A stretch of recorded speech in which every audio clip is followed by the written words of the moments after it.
आज का प्रसंग रामचरितमानस के लंका कांड से लिया गया है। आज जो है लक्ष्मण और मेघनाथ आमने सामने कैसे लड़ाई हो रही उसी का वर्णन तुलसीदास जी ने कहा है। एक बाण काटि सब माया, जिमि दिन कर हर तिमिर निकाया। कृपा दृष्टि कपि भालु बिलोके, भये प्रबल रन रहिन रोके। तब श्री राम जी ने एक ही बाण से सारी माया काट डाली। जैसे सूर्य अंधकार के समूह को हर लेता है, तदनंतर उन्होंने कृपा भरी दृष्टि से वानर भालुओं की ओर देखा। वे ऐसे प्रबल हो गए कि रण में रोकने पर भी नहीं रुक सकते थे। आयसुमा गिराम पही, अंगदादि कपिसात। लक्ष्मण चले क्रुद्ध होई, बाण सरासन हाथ। श्री राम जी से आज्ञा मांगकर अंगद आदि बानरों के साथ हाथों में धनुष बाण लिए हुए श्री लक्ष्मण जी क्रोध होकर के चले। छतज नयन उर्बाहु विशाला, हिमगिरि निभितनु कुचु एक लाला। यहाँ दशानन सुबट पठाए, नाना अस्त्र शस्त्र गहि धाये। उनके लाल नेत्र हैं, चौड़ी छाती और विशाल भुजाएं हैं। हिमाचल पर्वत के समान उज्ज्वल गौरव शरीर, कुश ललाई लिए हुए हैं। इधर रावण ने भी बड़े बड़े योद्धा भेजे हैं। भूधर नख बिटपायुधधारी, धाये कपि जय राम पुकारी। भिरे सकल जोरी संजोरी, इति उतु जय इच्छा नहीं थोरी। पर्वत, नख और वृक्ष, हथियार धारण किए हुए बानर श्री रामचंद्र जी की जय पुकार कर दौड़े। बानर और राक्षस सब जोड़ी से जोड़ी भीड़ गए। इधर और उधर दोनों ओर जय की इच्छा कम नहीं थी। मुठिकन लातन दातन काटही, कपि जयशील मार पुनि डांटही। मारु मारु धरु धरु मारु, शीस तोरी गही भुजा उपारू। बानर उनको घूंसों और लातों से मारते हैं, दांतों से काटते हैं। विजयशील बानर उन्हें मारकर फिर डांटते भी हैं। मारो मारो, पकड़ो पकड़ो, पकड़ कर मार दो, सिर तोड़ दो और भुजाएं पकड़ कर उखाड़ लो। ऐसे बानर वीर बोल रहे हैं। असिरवपुरी रही नवखंडा, धावहि जहाँ तहाँ रुद्र प्रचंडा। देखहि कौतुक नभ सुरु वृंदा, कबहु को विस्मय कबहु आनंदा। नौ खंडों में ऐसी आवाज भर रही है। प्रचंड रुद्र जहाँ तहाँ दौड़ रहे हैं। आकाश में देवतागण यह कौतुक देख रहे हैं। उन्हें कभी खेद होता है और कभी आनंद से भर जाते हैं। रुधिर गाड़ी भरी भरी जमयो, ऊपर धूरी उड़ाए।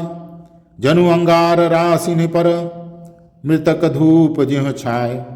खून गंढों में भर भर कर जम गया है और उस पर धूल उड़कर पड़ रही है।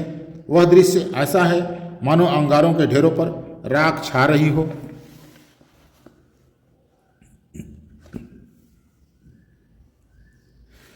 घायल वीर बिराजहि कैसे, कुसुमित किंसुक के तरु जैसे। लक्ष्मण मेघनाद दो जोधा, भिरहि परस्पर करी अति क्रोधा। घायल वीर कैसे शोभित हो रहे हैं, जैसे फूलों पर पलाश के पेड़। लक्ष्मण और मेघनाथ दोनों योद्धा अत्यंत क्रोध करके एक दूसरे से भिड़ रहे हैं। एक ही एक सकै नहीं जीती, निश्चर छल बल करई अनीति। क्रोधवंत तब भयउ अनंता, भंजउ रथ सारथी तुरंता। एक दूसरे को कोई किसी को जीत नहीं सकता। राक्षस छल बल माया और अनीति अधर्म करता है। तब भगवान अनंत जी लक्ष्मण जी क्रोधित हुए और उन्होंने तुरंत उसके रथ को तोड़ डाला और सारथी को टुकड़े टुकड़े कर दिए। नाना विधि प्रहार कर शेषा, राक्षस भयउ प्राण अवशेषा। रावण सुत निज मन अनुमाना, संकट भयउ हरहि मम प्राणा। लक्ष्मण जी उस पर अनेक प्रकार से प्रहार करने लगे। राक्षस के प्राण मात्र शेष रह गए। रावण पुत्र मेघनाद ने मन में अनुमान किया कि अब तो प्राण संकट आ बना है, मेरे प्राण हर लेगा। वीर घातनी छाण सी सांगी, तेज पुंज लक्ष्मण उर लागी। मूर्छा भई शक्ति के लागे, तब चली गय निकट भय त्यागे।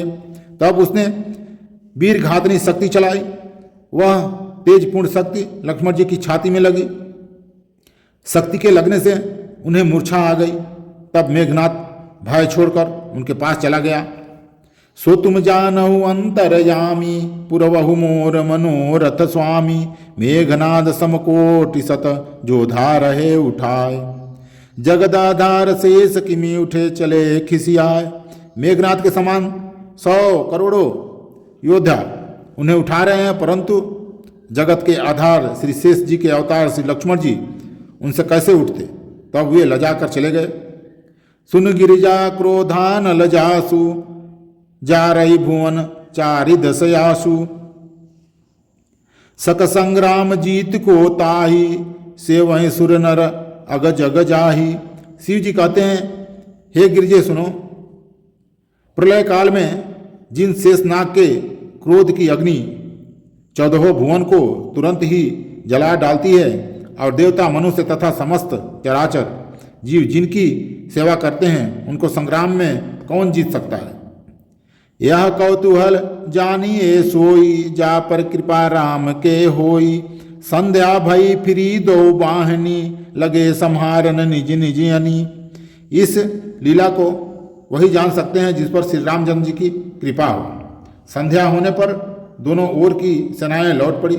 सेनापति अपनी अपनी सेनाएं संभालने लगे। व्यापक ब्रह्म अजित भुवनेश्वर, लक्ष्मण कहा पूछ करुणा कर। तब लगिले आयु हनुमाना, अनुज देख प्रभु अति दुख माना। व्यापक ब्रह्मा अजय संपूर्ण ब्रह्मांड के ईश्वर और करुणा की खान श्री रामचंद्र जी ने पूछा, लक्ष्मण कहाँ है। तब तक हनुमान जी उन्हें ले आए। छोटे भाई को इस दशा में देखकर प्रभु ने बहुत ही दुख माना। जामवंत कह वैद सुखेना, लंका रही को पठई लेना। धरि लघु रूप गयऊ हनुमंता, आने भवन समेत तुरंता। जामवंत ने कहा, लंका में सुखेन वैद रहता है, उसे ले आने के लिए किसी को भेजा जाए।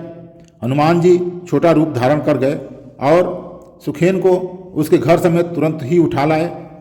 सो तुम जानहु अंतरयामी, पुरवहु मोर मनोरथ स्वामी। राम पदार बिंदु सिर, नायऊ आई सुखेन। कहा नाम गिरि औषधि, जाहु पवन सुतलेन। सुखेन ने आकर श्री राम जी के चरण वंदना किया, फिर सिर नवाया, उसके पर्वत और औषधि का नाम बताया और कहा कि हे पवन पुत्र, औषधि लेने जाओ।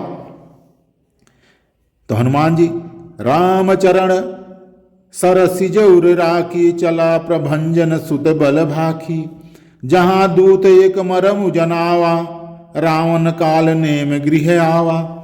श्री राम जी के चरण कमल को हृदय में रखकर पवन पुत्र हनुमान जी अपना बल बखान कर, अर्थात मैं अभी लिए आता हूँ, ऐसा कहकर चले।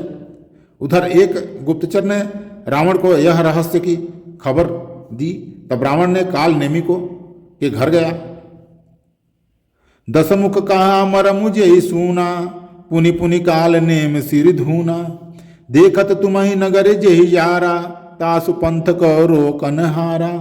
रावण ने उसको सारा मर्म हाल बताया। काल नेमी ने सुना और बार बार सिर पीटा, खेद प्रकट किया। उसने कहा, तुम्हारे देखते देखते जिसने नगर जला डाला, उसका मार्ग कौन रोक सकता है। लेकिन रावण तो महाघमंडी है। भजु रघुपति करु हित आपना, छाणहु नाथ मृखा जल्पना। नीलकंज तनु सुंदर श्यामा, हृदय राखु लोचन अभिरामा। श्री रघुनाथ जी का भजन करके तुम अपना कल्याण करो। हे नाथ, झूठी बकवाद छोड़ दो। नेत्रों को आनंद देने वाले नील कमल के समान सुंदर श्याम शरीर को अपने हृदय में रखो। काल नेमी ने रावण को बताया। तय तय मोर मूढ़ता त्यागू, महामोहनिसी सुतत जागू। मैं तू भेदभाव और ममता रूपी मूर्ता को त्याग दो। महामोह अज्ञान रूपी रात्रि में सो रहे हो, सो जाग उठो।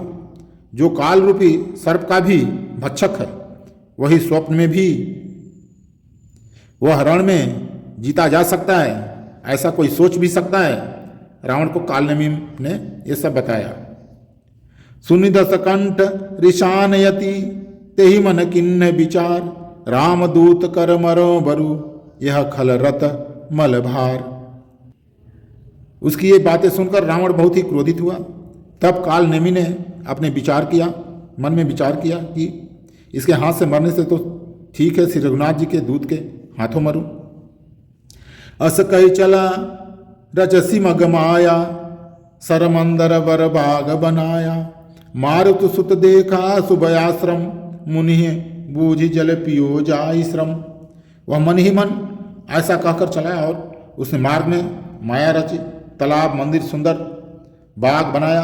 हनुमान जी ने सुंदर आश्रम देखकर सोचा कि मुनि से पूछकर जल पी लूं, जिससे थकान थोड़ा दूर हो जाए। सो तुम जानहु अंतरयामी, पुरवऊ मोर मनोरथ स्वामी। आज का प्रसंग इतना ही। सभी भाइयों को राम राम, नमस्कार, प्रणाम। जय श्री राम।